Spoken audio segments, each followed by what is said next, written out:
Let me tell you what's about to happen in the 2026 midterms, and I want you to hear this clearly. Republicans are walking toward a loss so predictable it's almost boring. And the only reason it looks shocking to them is because they refuse to read history, polling, or the room.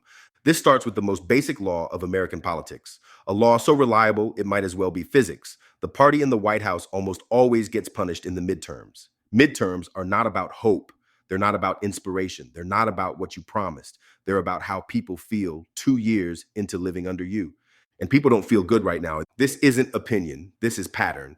For more than a century, voters have used midterms as a collective nah. Even popular presidents lose seats. Even good economies don't save you because midterms are emotional, not academic. They're driven by irritation, fatigue, and disappointment, not spreadsheets. Now, here's where Republicans really messed up. They didn't just take control of the White House, they took control with Trump, and Trump is not just a president. Trump is a full-time distraction machine that drags every single Republican candidate into his personal gravity well.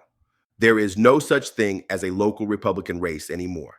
Every school board, every judicial contest, every House race becomes a Trump referendum, whether the candidate wants it or not.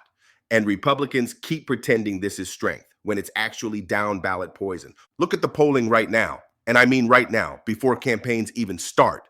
Democrats are already leading on the generic congressional ballot. That is not where the party out of power is supposed to be this early unless something is deeply wrong on the other side. That's a warning siren. That's smoke coming from under the hood. Republicans are looking at that smoke saying, nah, that's just steam. No, that's the engine. And then comes the economy, the part Republicans keep trying to talk about like it's a PowerPoint presentation. Voters do not experience the economy through GDP charts. They experience it at the grocery store, at the gas pump, in rent renewals, in car insurance bills that look like a prank, in credit card balances that don't go down even when you swear you're being responsible. Poll after poll shows Americans saying the economy feels bad. And here's the part Republicans never seem to learn. Perception beats reality every time. If voters feel squeezed, they don't say, well, technically, inflation is moderating. They say, who's in charge? And then they vote against them. That's why midterms are brutal. They're not philosophical. They're petty. They're revenge. They're where people say, I gave you a shot. Now I'm irritated.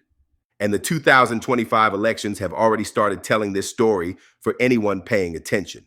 Democrats have been quietly overperforming in special elections and off-year races. Iowa, Virginia, New Jersey.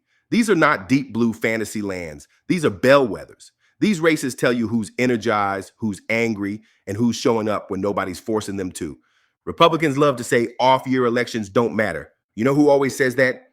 The people losing them. Off-year elections are the canary in the coal mine.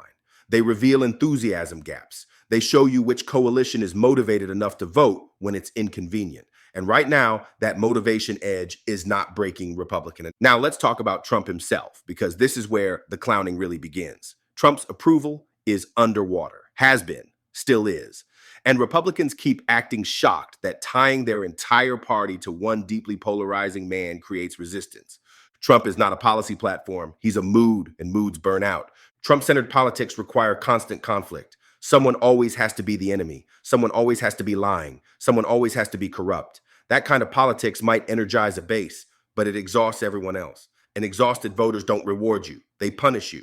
Swing voters don't want chaos as governance. Suburban voters don't want drama as a lifestyle. Independent voters don't want to wake up every day feeling like politics is a bar fight. And Republicans keep confusing noise for strength, retweets for persuasion, loyalty tests for coalition building. Let's add another quiet signal Republicans don't want to talk about. Their own incumbents are leaving. Retirements are up. And incumbents don't retire when they see opportunity. They retire when they see the math and don't like it. Open seats mean weaker candidates, less money, and no incumbency shield. That's how losses snowball. Meanwhile, Republicans are campaigning on culture wars that don't pay rent. Drag shows, pronouns, library books, all while voters are saying, cool, but why is my cost of living still high? That disconnect is deadly. And now let's talk from a B.